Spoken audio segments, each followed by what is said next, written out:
Assalamualaikum warahmatullahi wabarakatuh. Pada hari ini kembali kita melanjutkan pembahasan yang terkait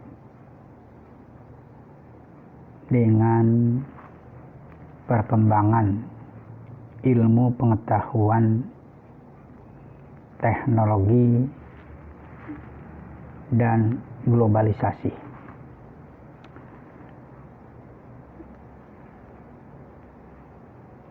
Saya akan membagi dua tahap untuk perkembangan IPTEK ini. Tahap pertama kita akan mulai dengan gelombang peradaban yang terlebih dahulu diawali dengan pengertian globalisasi.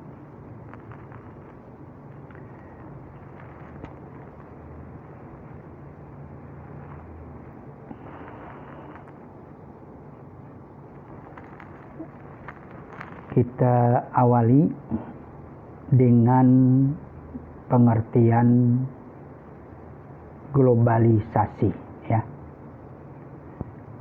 Secara etimologis itu asal usul kata, ya. Globalisasi berasal dari kata globe, artinya bola dunia, ditambah dengan akhiran sasi yang artinya proses. Maka globalisasi itu mengandung pengertian sebuah proses yang mendunia. Sebuah proses yang mendunia.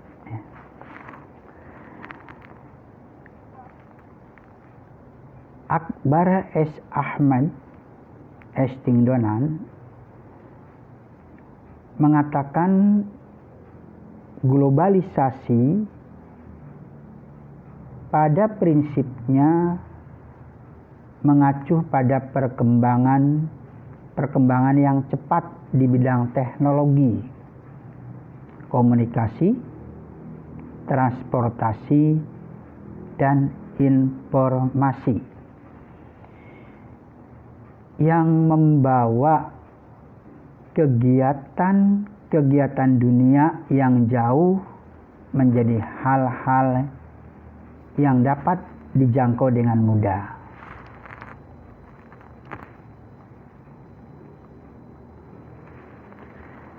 Nah, ini Syekh Sumarjan, ya, orang Indonesia ini. Beliau mengatakan globalisasi yaitu terbentuknya sistem organisasi dan komunikasi antar masyarakat di seluruh dunia untuk mengikuti sistem dan kaidah-kaidah yang sama.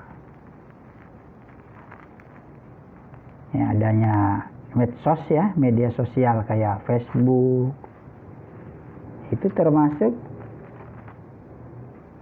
komunikasi masyarakat seluruh dunia.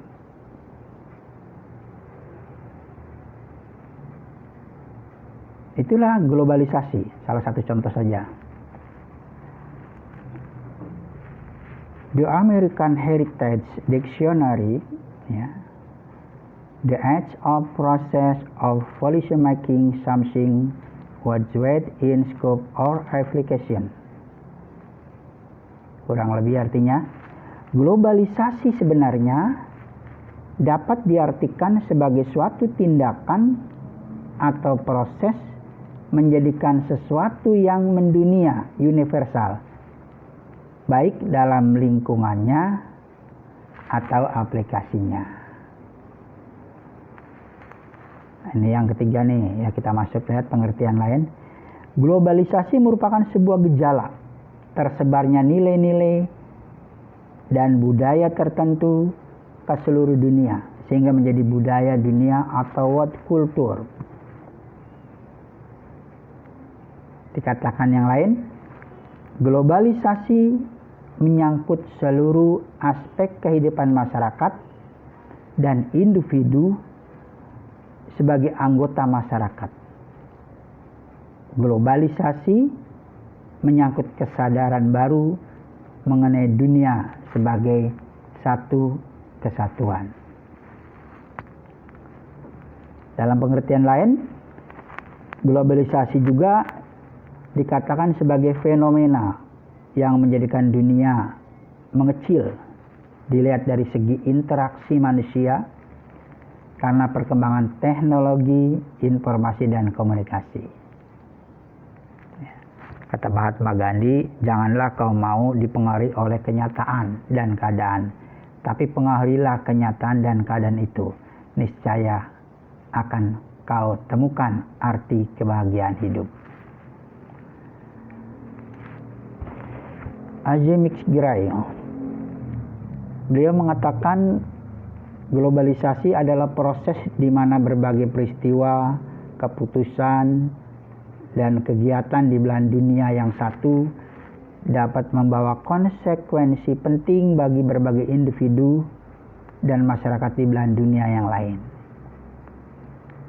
Nah, ini Bank Dunia ya. Bank Dunia mengatakan globalisasi berarti kebebasan dan kemampuan individu dan perusahaan untuk memprakarsai transaksi ekonomi dengan orang-orang dari negara lain. Jadi perdagangan dunia itu termasuk globalisasi ya. Jadi dunia negara tanpa batas ya. Negara ada batasnya, tetapi batas itu bisa ditembus. Oleh apa? Oleh dunia maya. Anda bisa melihat pertandingan sepak bola di Eropa, Liga Eropa ya. Anda bisa melihat siaran langsung tinju di Amerika. Padahal ada batas negara, tapi kita bisa melihat kondisi berita ya, perkembangan apa saja yang terjadi peristiwa di negara lain lewat sebuah alat komunikasi dan informasi yang namanya internet. Itu pun termasuk globalisasi ya. Jadi globalisasi itu mendunia, kampung dunia tanpa batas ya. Sehingga di era globalisasi arus apa saja bisa masuk ke suatu negara. Katakanlah Indonesia. Produk makanan bisa masuk ke Indonesia. Bersaing di Indonesia dengan rasa yang lebih enak, harga mungkin yang terjangkau. Sehingga kalau produk-produk Indonesia, produk makannya tidak bisa bersaing, kalah kita. Contoh McDonald, KFC. Itu termasuk produk globalisasi. Di seluruh dunia dia ada. Ya kan? Produk elektronik. Dia juga bisa sampai ke negara kita dengan kualitas yang mungkin lebih bagus, harga lebih terjangkau. Sehingga kalau tidak ada produk-produk dari kita yang lebih berkualitas dan harga lebih terjangkau, produk kita pun akan kalah oleh produk elektronik dari luar.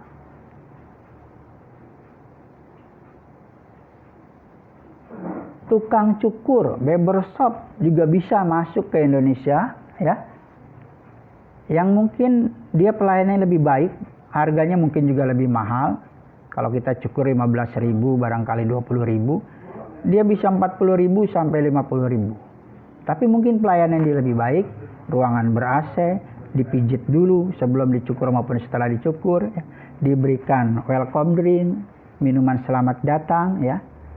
Sehingga orang lebih tertarik untuk cukur rambut di barbershop milik bangsa asing ya yang ada di Indonesia.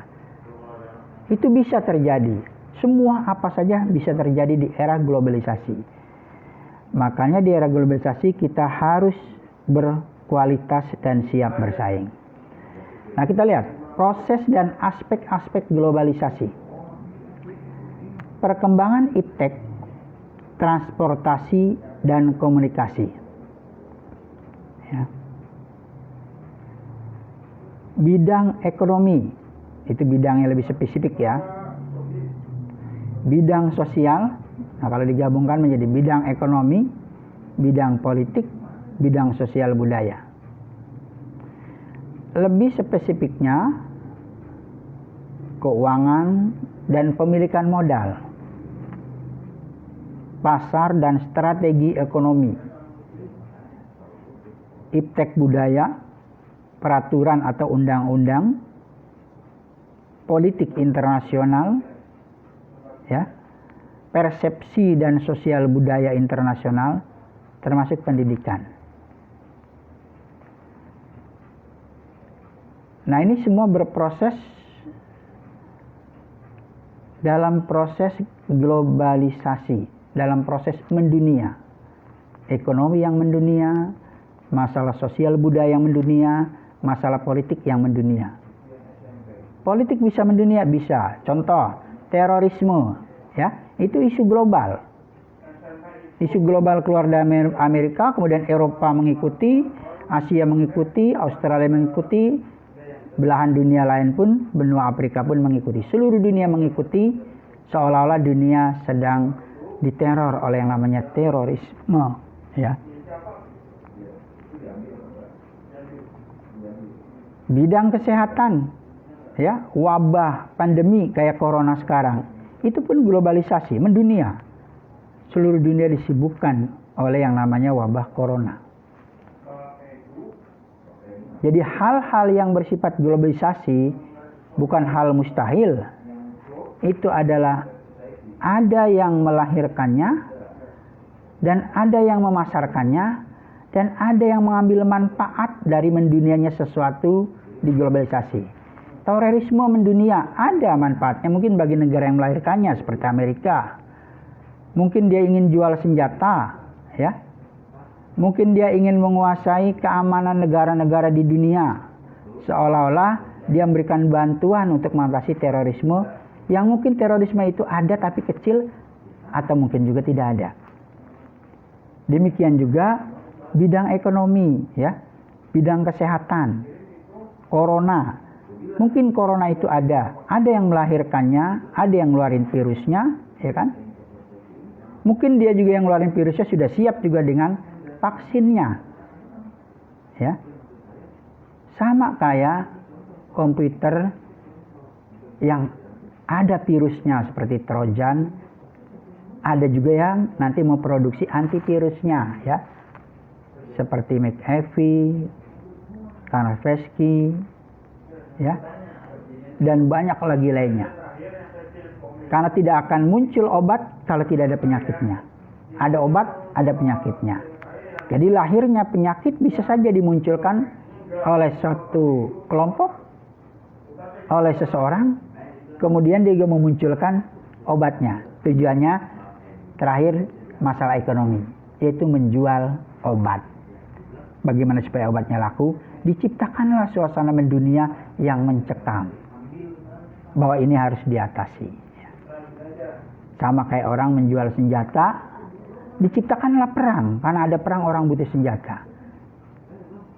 Kemudian yang memproduksi senjata siap menjualnya lewat pasar-pasar gelap, ya. Sehingga produksi senjata tadi laku di pasaran, karena kalau barang diproduksi tidak laku, rugi dia, biaya produksi kan besar, ya. Nah, itu globalisasi, ya. Major Trend tahun 1982, John Naisbitt dan Patricia Alburdenz meramalkan bahwa negara-negara industri akan mengalami 10 macam perubahan. Yang pertama, masyarakat industri ke masyarakat informasi berubah. Yang tadi dari industri, pabrik, ya, usaha pabrik, lebih dominan. Produk-produk tadi, ya, memproduksi semua produk makanan, bahan, pakaian, sampai ke otomotif, elektronik, berubah ke masyarakat informasi. 2, teknologi paksa, yaitu tenaga, berubah ke high teknologi, teknologi kelas tinggi. Yang ketiga, ekonomi nasional berubah ke ekonomi dunia, ekonomi mendunia, global ekonomi. Sehingga dolar menjadi ukuran dari nilai ekonomi suatu negara. Kalau terhadap dolarnya rendah, ekonomi negara itu maju. Kalau terhadap dolarnya tinggi, ekonomi rendah. Di Indonesia ya $1 itu sudah bisa mencapai Rp15.000. Itu termasuk tinggi ya. Dulu kita pernah di zaman Orde Baru $1 itu hanya 1.500, 2.000 ya. Kemudian melonjak menjadi 10.000 di era reformasi. Terus naik, sekarang sudah 15.000. Semakin tinggi nilai dolar itu terhadap tukar rupiah, maka menjadi tolak ukur bahwa ekonomi daripada negara kita itu masih tertinggal. Yang keempat, jangka pendek berubah ke jangka panjang. Orientasi orang tidak lagi jangka pendek, tapi ke jangka panjang. Yang kelima, sentralisasi berubah ke desentralisasi.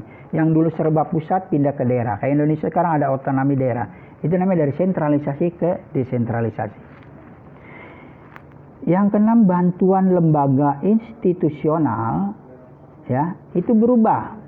Bantuan lembaga institusional berubah menjadi kebantuan diri sendiri.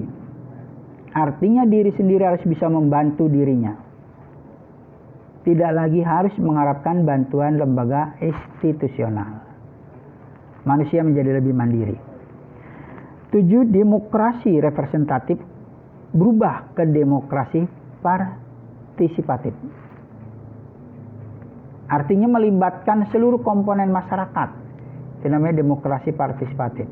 Seluruh komponen yang ada di masyarakat, pemerintah, rakyat, semua terlibat. Termasuk di dalamnya ada lembaga pengaman. Yang kedelapan, sistem hierarki berubah ke jaringan kerjasama, network. Hierarki struktural ya, dari atas ke bawah. Sekarang menjadi network. Jaringan kerjasama yang bersifat horizontal, tidak lagi vertikal. Jadi dia kerjasama saling menguntungkan. Yang ke-9, perubahan dari wilayah utara ke selatan. Yang ke-10, memilih salah satu ke banyak pilihan. Nah, itu kata major trends ya. Itu lain lagi kata pakar yang lain.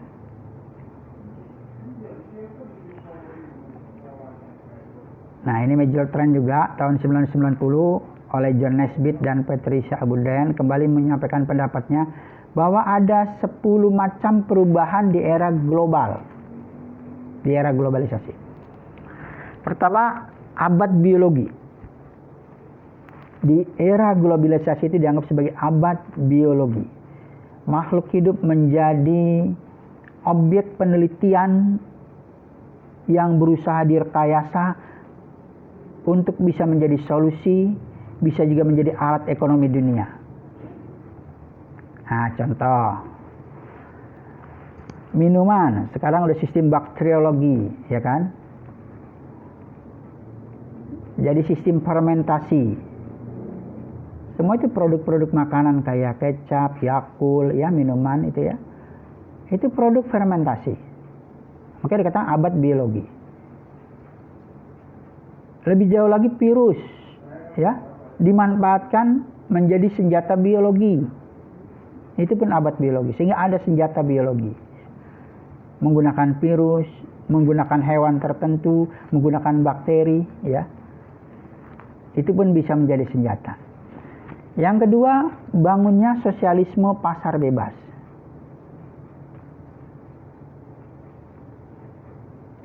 Bangunnya sosialisme pasar bebas. Sosialisme tetapi pasarnya pasar bebas. Kayak Uni Soviet kan sudah berubah ya, menjadi pasar bebas.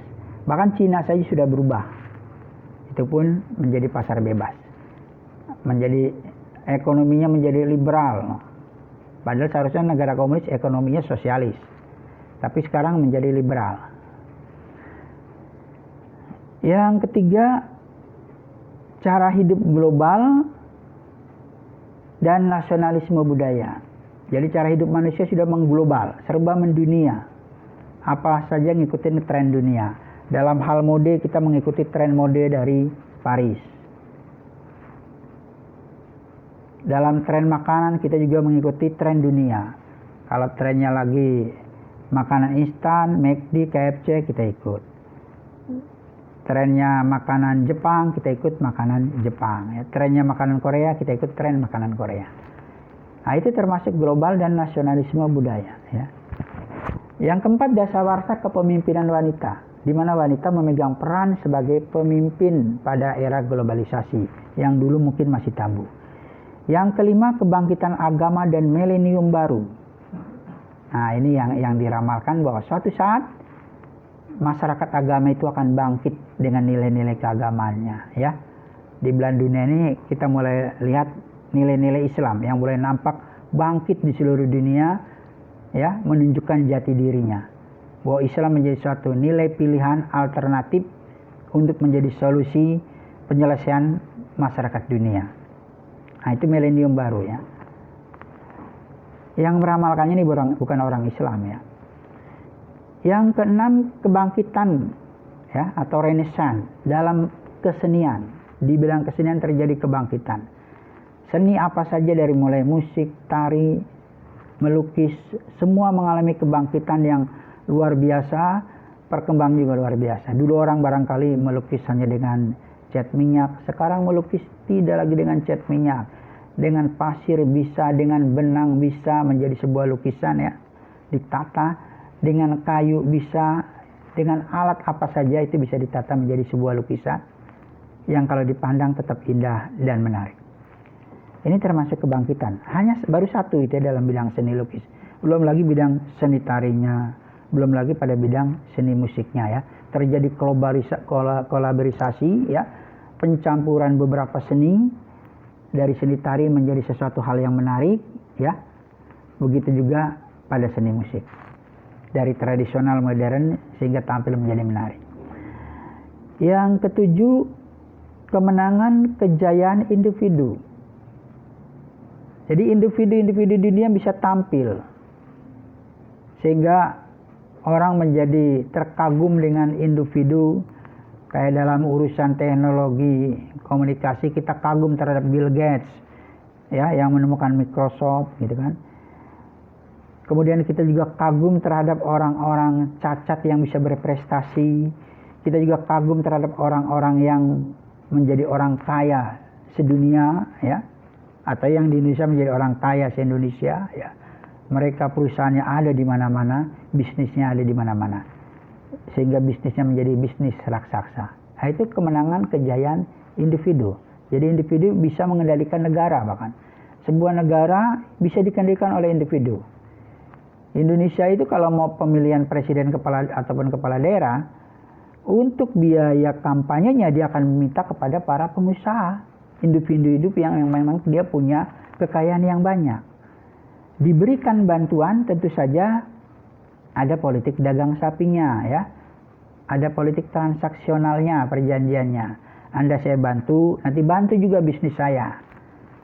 Sehingga setiap pimpinan daerah yang terpilih, pimpinan negara yang terpilih selalu dia seperti terbatasi kebebasannya untuk menyampaikan ide gagasannya karena harus memikirkan kepentingan orang-orang yang membiayai dia terpilih, ya, utang jasa. Yang kedelapan, pertumbuhan ekonomi dunia, boom ekonomi global, ya. Terjadi pertumbuhan ekonomi dunia. Jadi kalau tumbuh semua ikut. Di atas 5%, 6, 7, semua pada ikut minimal 5%. Tapi kalau turun gratis, semua pada turun gratis. Seperti sekarang lagi turun, ya. Bukan lagi mencapai 5, bahkan min, ya. Bisa min 1, min 2, min 3. Itu memang global. Pertumbuhan ekonomi saja bisa mengglobal. Kalau naik ikut naik, turun ikut turun. Kalau lagi resesi dunia, semua negara di dunia ikut resesi. 9, berkembangnya wilayah Pasifik, ya. Anda tahu wilayah Pasifik itu wilayah lautan, ya, tapi dia berkembang menjadi wilayah yang menarik, ya. Kita lihat, ya, kapal-kapal perang, ya, kapal induk pada berlabuh di Lautan Pasifik. Kemudian kapal-kapal penangkap ikan dengan kapal yang besar yang istilah pakai pukat harimau. Pukat harimau itu berarti kapal yang punya daya tangkap raksasa terhadap ikan, bukan nelayan-nelayan kapal kecil lagi ya. Itu banyak beredar di Lautan Pasifik. 10. Privatisasi atau swastanisasi atas negara kesejahteraan. Jadi unsur swasta mendominasi di belahan dunia. Mereka memegang bisnis yang dulu dikuasai negara, kayak BUMN itu bisa diambil alih, dikuasai oleh swasta karena kemampuan ekonomi swasta tadi yang cukup kuat dan profesionalisme daripada kerja swasta itu yang nampaknya bisa lebih baik daripada kerjanya pemerintah. Misalnya dalam pelayanan air bersih, mungkin swasta lebih baik daripada pemerintah. Pelayanan listrik yang dulu sering mati, swasta bisa menjamin tidak sering mati, lebih baik daripada pemerintah. Sehingga nanti bukan hal mustahil bisnis-bisnis usaha-usaha yang harusnya menyangkut hajat hidup orang banyak yang dipegang oleh pemerintah bisa dipegang oleh swasta ya. Air, listrik, telekom, telekom udah banyak ya. Telekomunikasi dipegang oleh swasta dan banyak lagi lainnya. Nah, ini dia yang akan kita bahas, termasuk ya, yaitu gelombang peradaban manusia. Alvin Toffler ya, itu dalam bukunya The Teach Wife. Nah, ini terkenal ya ramalannya Alvin Toffler ini. Dia ini orang Yahudi yang cukup cerdas, kemudian membuat sebuah buku yang buku itu banyak dibaca di belahan dunia ya. Terkenal dengan bahasannya gelombang peradaban manusia. Menurut Alvin Toffler, peradaban manusia sampai saat ini telah mengalami 3 gelombang perubahan, kata Alvin.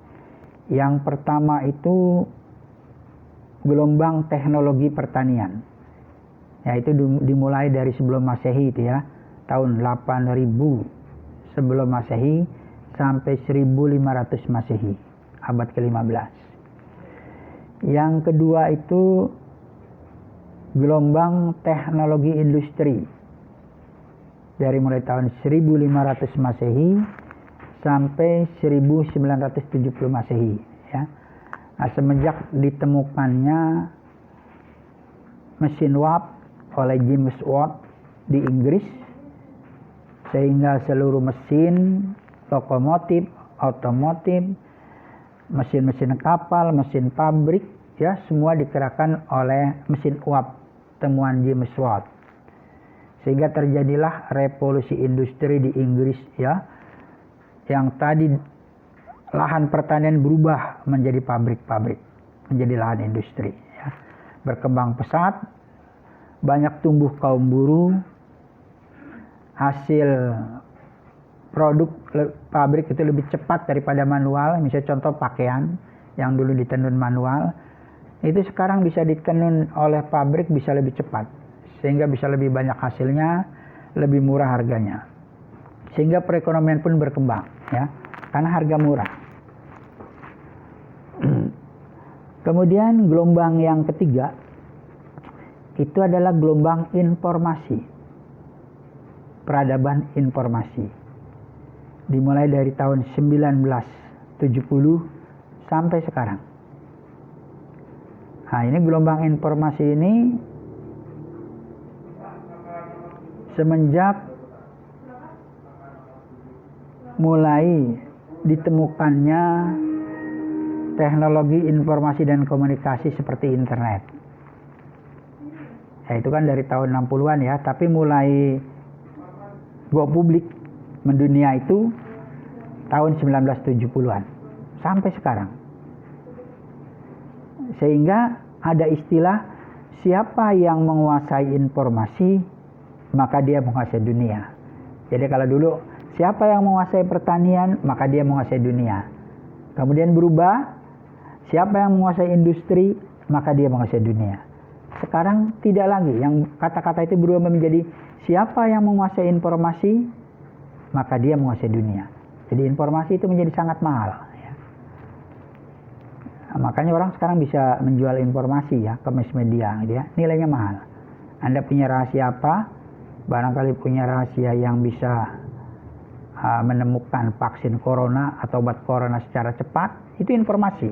Anda bisa jual, itu nilainya mahal. Ya.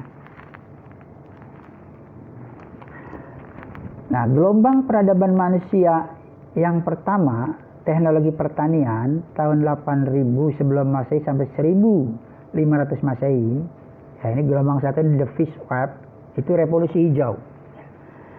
Teknologi masih terbatas pada pengelolaan lahan-lahan pertanian untuk mencukupi kebutuhan manusia itu sendiri.